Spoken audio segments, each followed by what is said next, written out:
ರಾಜ್ಯದಲ್ಲಿ DCM DK Shivakumar ಮತ್ತು BJP ರಾಜ್ಯಾಧ್ಯಕ್ಷ ಬಿವೈ ವಿಜೇಂದ್ರ ನಡುವಿನ ಟಾಕ್ ವಾರ್ ತಾರಕಕ್ಕೇರಿದೆ. ಬಡವರ ಹಣವನ್ನ ಸರ್ಕಾರ ಲೂಟಿ ಮಾಡಿದೆ ಎಂಬ ಬಿವೈ ವಿಜೇಂದ್ರ ಅವರ ಆರೋಪಕ್ಕೆ ಬೆಳಗಾವಿಯಲ್ಲಿ ಡಿಕೆ ಶಿವಕುಮಾರ್ ಅವರು ಟಾಂಗ್ ಕೊಟ್ಟಿದ್ದಾರೆ. ರಾಜ್ಯದಲ್ಲಿ ಕಲೆಕ್ಷನ್ ಕಿಂಗ್ ಅಂದ್ರೆ ಅದು ಬಿವೈ ವಿಜೇಂದ್ರ. ಅವರ ಕಲೆಕ್ಷನ್ ಬಗ್ಗೆ ಬಿಚ್ಚಿಡಬೇಕಾ? ಅವರ ತಂದೆ ಯಡಿಯೂರಪ್ಪ ಹೆಸರು ಕೆಡಿಸಿದ್ದು ಕೂಡ ವಿಜೇಂದ್ರಾನಿ ಅಂತ ಗುಡುಗಿದ್ದಾರೆ. ನೋಡಿ, ಇವತ್ತು ಚೀಫ್ ಮಿನಿಸ್ಟರ್ ಮತ್ತು ನಮ್ಮ ರೆವಿನ್ಯೂ ಮಿನಿಸ್ಟರ್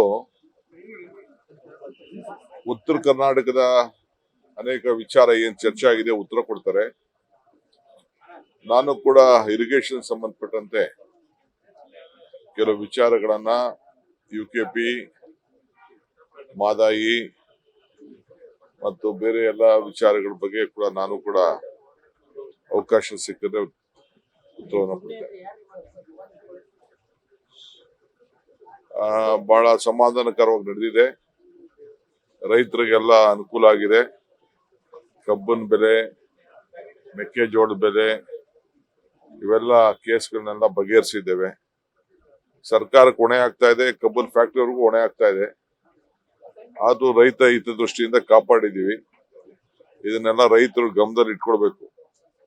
ಈ ತರ ಸರ್ಕಾರ ಯಾವ ರೀತಿ ಜನಪರವಾಗಿ ಇವತ್ತು ನಿಂತ್ಕೊಂಡಿದೆ ಅನ್ನೋದು ಎಲ್ಲ ರೈತರು ಇದನ್ನ ಗಮನದಲ್ಲಿ ಇಟ್ಕೊಳ್ಬೇಕು ಅಂತ ಪ್ರಾರ್ಥನೆ ಮಾಡ್ತಾರೆ.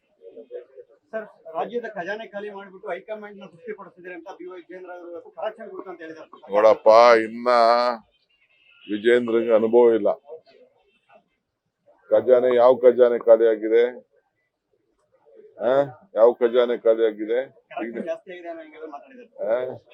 ಹೇಳ್ಬೇಕು. ಬಾ, ಅಸೆಂಬ್ಲಿಲಿ ಮಾತಾಡಕ್ ಹೇಳಿ. ಎಲ್ಲ ತಪ್ಪಿಸ್ಕೊಂಡು ಎಲ್ಲ ಹೋಗಿ ಎಲ್ಲ ಇರೋದಲ್ಲ. ಬಂದಿರು ಮಾತಾಡ್ಲಿ ಅಸೆಂಬ್ಲಿಲಿ. ಅದ್ ಯಾವ ಖಜಾನೆ, ಯಾವ ಕಲೆಕ್ಷನ್, ಅವ್ರ ಕಲೆಕ್ಷನ್, ಅವ್ರ ಅಕೌಂಟ್ಗಳು, ಅವ್ರ ಟ್ರಾನ್ಸ್ಫರ್ಗಳೆಲ್ಲ ಬಿಚ್ಬೇಕಾ? ಬಂದ್ ಅಸೆಂಬ್ಲಿಲಿ ಮಾತಾಡಕ್ ಹೇಳಿ. ಮಾತಾಡ್ತೀವಿ. ನನಗೂ ಗೊತ್ತಿದೆ ಏನೇನು ಮಾತಾಡ್ಬೇಕು ಅಂತ. ಮಾತಾಡ್ಬೇಕಾದ್ರೆ ಬಹಳ ಇತಿಮಿತಿಯಿಂದ ಪಕ್ಷದ ಅಧ್ಯಕ್ಷರು ಏನ್ ಮಾಡ್ಕೊಳ್ಳಿ. ಏನ್ ಖಜಾನೆಯ, ಯಾರ ಕಲೆಕ್ಷನ್ ಏನಾದ್ರು ಇವತ್ತು ಕಿಂಗ್ ಅಂತ ಅಂದ್ರೆ ವಿಜೇಂದ್ರ. ಅವ್ರ ಅಪ್ಪನ ಹೆಸರು ಇವತ್ತೇನಾದ್ರು ಇಳಿಸ್ಬೇಕಾದ್ರೆ ವಿಜೇಂದ್ರ, ಅದನ್ನ ಮರಿಬಾರದು.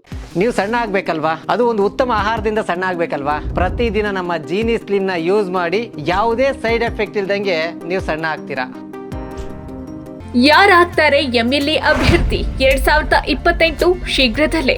ಪ್ರತಿದಿನ ಒಂದೊಂದು ಕ್ಷೇತ್ರದ ಟಿಕೆಟ್ ಆಕಾಂಕ್ಷಿಗಳ ಸಂಪೂರ್ಣ ಮಾಹಿತಿ ಪೊಲಿಟಿಕಲ್ ಜರ್ನಲಿಸ್ಟ್ ಕೆಎಂ ಶಿವಕುಮಾರ್ ಅವರಿಂದ. ಕರ್ನಾಟಕದ ನಂಬರ್ 1 ಡಿಜಿಟಲ್ ಮೀಡಿಯಾ ನಿಮ್ಮ ನೆಚ್ಚಿನ ಕರ್ನಾಟಕ ಟಿವಿಯಲ್ಲಿ ಮಾತ್ರ.